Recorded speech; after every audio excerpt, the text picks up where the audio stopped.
Hi everyone, I am back with a book review and I'm super excited to talk about it today. So let's get started and pass more books.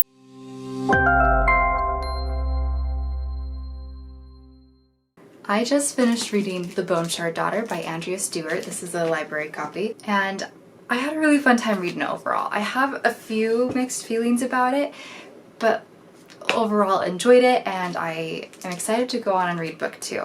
I don't think the third book is out yet from, if I remember right, from what I've heard about the series, but I'm hopeful that the second book will be at least as good as the first, hopefully a little bit better.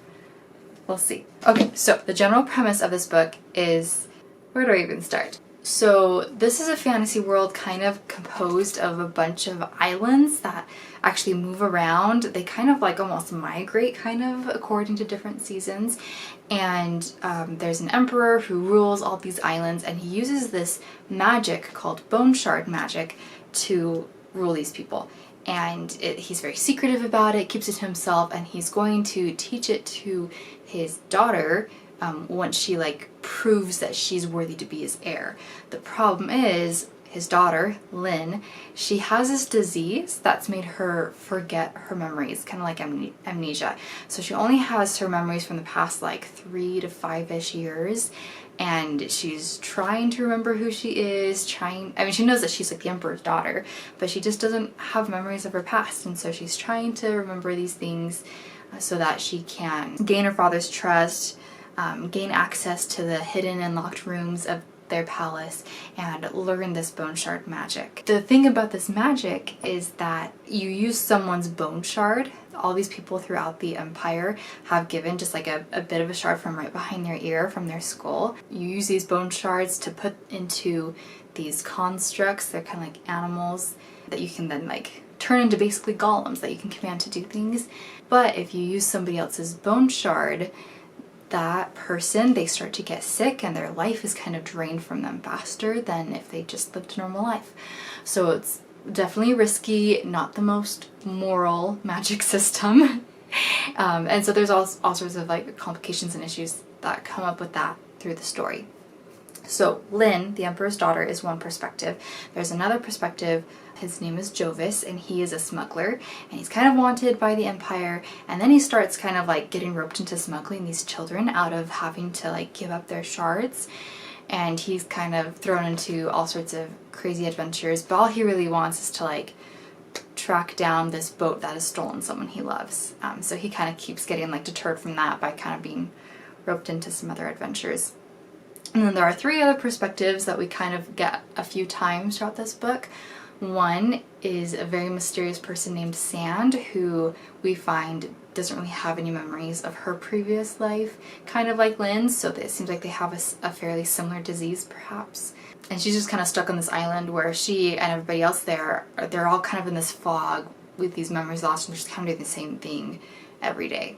And then the last 2 perspectives, Falu and Renami, so Falu is a governor's daughter on one of the islands, and her girlfriend Renami is basically someone who grew up on the streets, and Renami is kind of trying to convince Falu that there's a lot more deprivation than she really sees, and they're getting involved with a rebellion to try to make life better for people who are oppressed by the empire.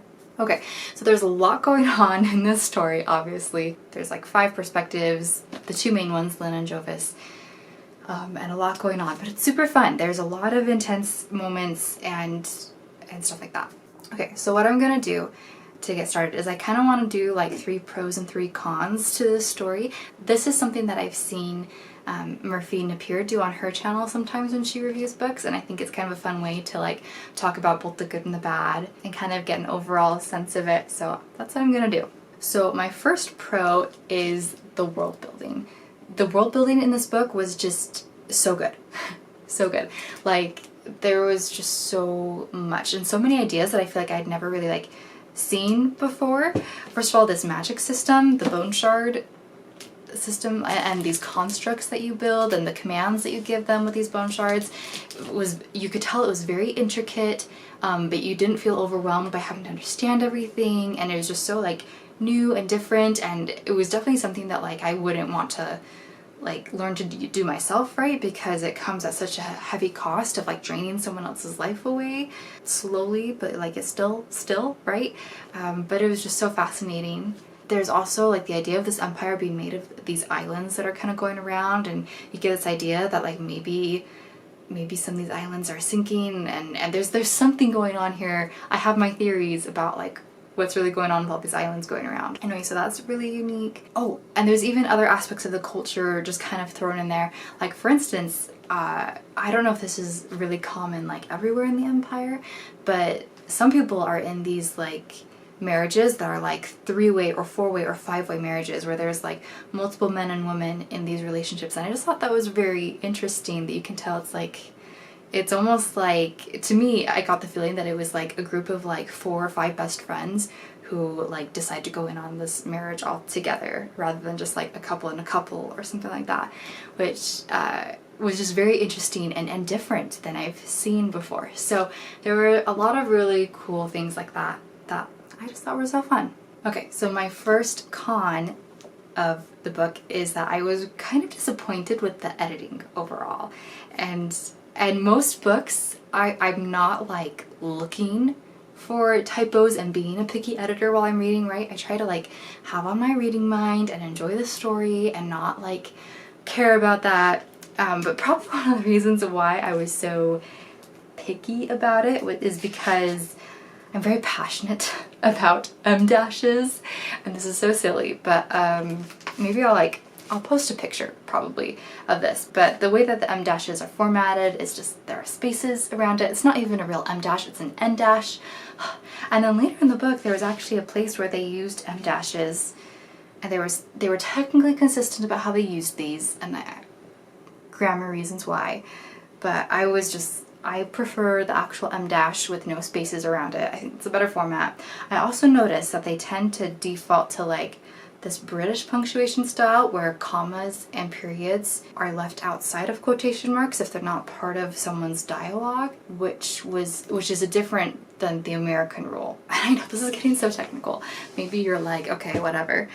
But I just kept noticing these things, and then I noticed quite a few more typos than I would have expected, which I wonder if that's just because sometimes I feel like an author's first book, which I think this is Andrea's debut, it's at least the first book in this series, but sometimes a first book just doesn't get as much attention as it deserves in a traditional publishing house. I think sometimes they like rush the editors on it and don't let them do as clean of a job as they could have. So I was a little surprised at how many typos I found, and then there was just sometimes like awkward phrasing, or just I don't know, just occasionally I was just like not impressed with the prose. Like overall it was engaging and stuff, but I just feel like overall it could have been polished more. Well, it could just be my editing brain creeping in too much while I was reading. I tried not to let it like bug me. I don't feel like it really pulled that much away from me enjoying the book, but I noticed it, and I noticed it. So the next pros and cons that I want to talk about together,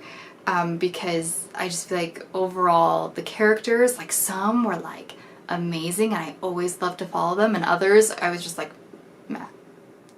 Okay, so one pro is some really engaging characters, one con is some not so engaging characters. So first of all, Lynn and Jovis, I loved following them, and Sand. I was like so fascinated by all of them and their stories and what they had going on, and I really cared about their characters overall a lot. Occasionally Jovis, I was like, you are reciting the same kind of backstory, woe is me thing over and over.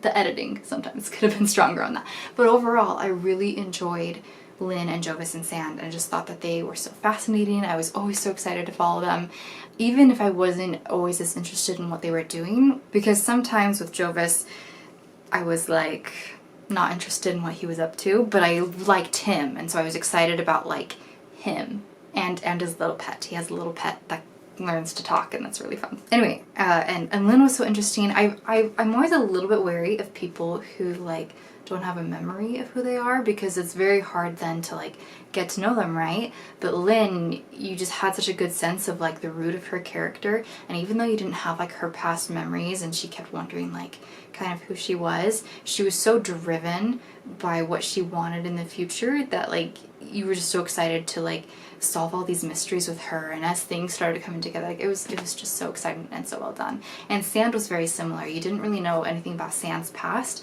but Sand became very driven to like get out of this fog that she was in. That was really exciting. So Falou and Renami, on the other hand, they weren't like bad characters. I feel like the basis of their character was good, right?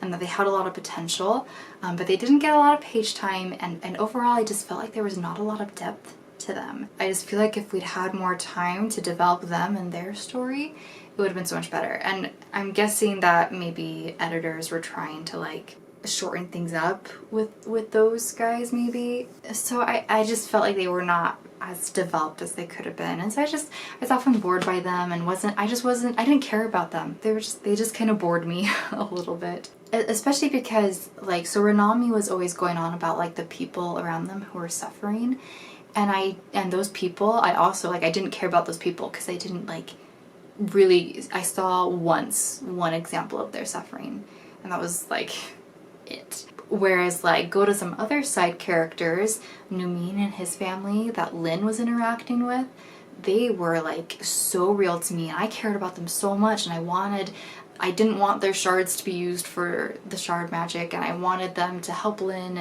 and like I cared about them so much, even though they didn't get very much page time either. So I just feel like some of the characters were kind of underdeveloped, not as engaging, but the ones who were really engaging and developed, like, they were so good, and it was so fun to follow them, and I was like always excited to get back to one of those perspectives. Okay, so the next kind of pro and con pair that I want to talk about real quick is kind of some plot generals, which is actually very similar to like the character ones, but I feel like in general some of the plot lines were very like intriguing and interesting, and some of the plot lines were like meh, and I think it's because they pair almost exactly with the characters, right? So Lynn's plotline of trying to figure out who she is, trying to secretly get keys from her father so she can find the hidden doors in their palace, so interesting. I was so invested. Jovis, I was so invested in his plotline of trying to find the ship, trying to figure out who this creature is who he found. Once he got involved with the rebellion, sorry, I guess it's like a mild spoiler, but once he got involved in kind of the rebellion plotline that Falou and Renami were involved with, that was boring to me, but I still liked Jovis, so I was always still excited to watch him. And so that plotline for Falou and Renami, it really just felt underdeveloped to me again. Like, this whole rebellion thing, I just needed more. Like, it was too short, there was enough page time, it wasn't developed enough. It just felt so surface level. So very similar kind of pro and con thing, I guess, but it's just, I feel like, you know, one is kind of character driven, one is kind of plot driven, but they kind of pair it up in the same way. But like I said, overall I really enjoyed the book. I really enjoyed the kind of twists and turns as the plot and characters developed overall. Especially, wow, like, I feel like Lynn really captured my attention and interest the whole time. Like, wow, I just was so... There were so many times where I was like, oh my goodness, I think this, oh my goodness, I think that.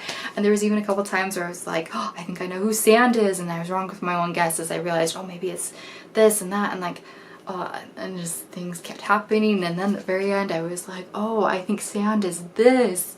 And oh, it was just, there were just so many secrets and mysteries, you can tell. So I'm very interested in the next book. I don't know what's gonna happen, but I just feel like there's so much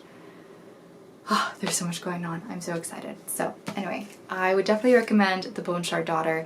Not like a 5-star book, but probably like a solid 4-star book, I would say. So you guys should check it out if you're interested in a good fantasy read that I feel like has very fresh world building, some very interesting and intriguing characters and plot lines, and its weak points too, but like overall, like, very fun. And different and fresh, I feel like. Anyway, that's it for today. Let me know if you've read The Bone Shard Daughter and what you thought of it, and if you pick it up, like, tell me and let's chat about it, okay? I'm gonna go pass